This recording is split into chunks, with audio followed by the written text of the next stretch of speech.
Hallelujah. God bless you, brothers. God bless you, my dear sisters. All of you, everybody, it is a pleasant evening for me. I cannot forget this. This is the greatest gift given for me by God. దేవునికి చాలా కృతజ్ఞత స్తోత్రాలు చెల్లిస్తున్నాను నేను. Sorry, first లో English లో మాట్లాడని ఏమనుకోకండి. ఇంగ్లీష్ లో మాట్లాడితే తప్ప నాకు ఇది ఉండదు. అందుకే అనమాట నేను 2020 సంవత్సరంలో యూట్యూబ్ లో చూస్తూ ఉండగా మాకు పాస్టర్ రాజేంద్ర గారు మాకు పరిచయం అయ్యారు యూట్యూబ్ లో.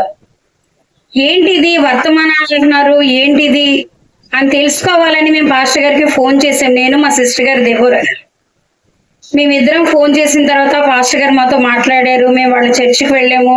వెళ్ళొచ్చిన తర్వాత ప్రతి దినము కూడా మా కొరకు సంఘ బిడ్డలందరూ కూడాను పాస్టర్ గారు కూడాను ప్రార్థన చేసేవారు. నేను అప్పుడు చాలా కష్టాల్లో ఉండేదాన్ని. ఫస్ట్ లో నేనైతే చాలా దీన స్థితిలో ఉండేదాన్ని. నేను యాక్చువల్గా ఇప్పుడు వార్డెన్ ప్రమోషన్ వచ్చింది నాకు. నేను ఇది వరకు కుక్కుగా పనిచేసేదాన్ని. 23 సంవత్సరాలు చాలా శ్రమించాను. కానీ దేవుని యొక్క మహాకృపను బట్టి నాకు సంఘ బిడ్డలందరూ అలాగే రాజేంద్ర పాస్టర్ గారి ప్రార్థన వల్ల నాకు ఈ ప్రమోషన్ దక్కింది. దేవుడు నాకు చాలా అద్భుతమైన క్రియ చేశాడు. ఒక్క హాస్టల్ కాదు, నాకు 3 హాస్టల్స్ ఇచ్చారు. వంట కుక్కు నుంచి వచ్చిన ఆవిడికి ఎట్ ఏ టైం 3 హాస్టల్స్ ఇవ్వడం అనేది ఇంపాసిబుల్. కానీ ఇది దేవునికి సాధ్యమైన క్రియ కాబట్టి దేవుడు నాకు 3 హాస్టల్స్ ఇచ్చాడు. అత్యధికమైన స్థలంలో నన్ను ఉంచాడు. నేను ఈ దినాన్న ప్రేయర్ మీటింగ్ ఏర్పాటు చేసుకోవడానికి గల కారణం కూడా అదే. 1 ఇయర్ అయిపోయింది నా ప్రమోషన్ వచ్చి. కానీ నా ఆరోగ్యం బాగోపోవడం వల్ల, నా కుటుంబ సభ్యులు అందరూ అనుకూలించకపోవడం వల్ల నేను ప్రేయర్ పెట్టుకోలేకపోయాను. దేవుడు నాకు ఇటువంటి చక్కటి తరుణాన్ని దినాన్ని ఇచ్చాడు. 3 నెలలు నేను బెడ్ రెస్ట్ లో ఉన్నాను. నా చిన్న కుమారుడు నాకు చాలా సహాయం చేశారు. అనువనున మా రాజేంద్ర పాస్టర్ గారు, సిస్టర్ గారు ఎలాగున్నారు, ఏంటి, ఏం చేస్తున్నారు, పాస్టర్ గారు ఫోన్ చేయడం, సిస్టర్ గారు ఫోన్ చేయడం, సంఘ బిడ్డలందరూ నాకు ఫోన్ చేసి మాట్లాడడం, ఇవన్నీ జరుగుతూ ఉండేది. 3 నెలల్లో నేను బ్రతుకుతానన్న ఆశ కొసాన కూడా లేదు. It is fact. నిజంగా it is true. It is unbelievable. నేను బ్రతకడం అనేది అసాధ్యం, కానీ దేవుడు సాధ్యాన్ని చేశాడు. దేనికి స్తోత్రం. ఎంత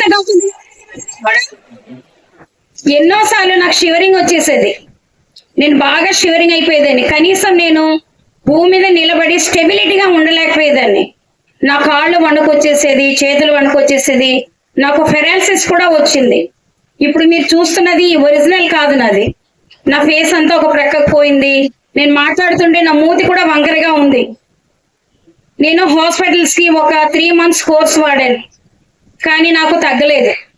దేవుని కృపను బట్టి, దేవా నీ చిత్తమే, బ్రతికిస్తే నీ కొరకే నేను జీవించాలి, చనిపోతే నీ కొరకే నేను చనిపోవాలి అని నేను సమర్పించుకొని, నా వస్తువులు సమర్పించుకొని, నేను రాజేంద్ర పాస్టర్ గారి దగ్గర బాప్తిసం తీసుకొని మరి ఇంకా కట్టుకుంటున్నాం. 2020 సంవత్సరం నుంచి నేను సిస్టర్ గారు ఎంత అనార్థాలు వచ్చింది, చాలా వచ్చాయి. పాస్టర్ గారు మీరు చాలా దూరం నుంచి మా కొరకు ప్రయాసపడి వస్తున్నారండి, మేము చెప్పిన రోజులు ఎన్నో ఉన్నాయి, కానీ పాస్టర్ గారు మా వెన్నంటే ఉన్నారు. దేవుడు ఎలాగైతే మన తోడు నీడై ఉంటాడో అలాగే మా రాజేంద్ర పాస్టర్ గారు మా వెన్నంటే ఉండి మమ్మల్ని ఇంతవరకు నడిపించారు. ఆయన కృతజ్ఞతా స్తోత్రాలు దేవుని తరఫున చెల్లిస్తున్నాను. మరి దినాన నేను ఇలా కూటమి ఏర్పాటు చేసుకున్నానంటే ఆయన ఘనత. పైగా నా కుమారులు, నా భర్త నాకు చాలా సహాయం చేశారండి. నేను వాళ్ళు మారరని చాలా బాధపడ్డాను, కానీ సంఘ బిడ్డలందరూ ప్రార్థన నా కుమారుల్ని మార్చింది.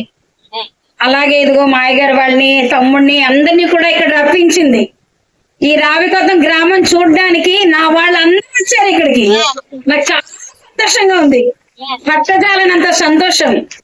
ఇది ఎవరికి సాధ్యమో దేవుని పిల్లలకి మాత్రమే సాధ్యం. ఆయన కృప లేకపోతే ఏమీ లేదు.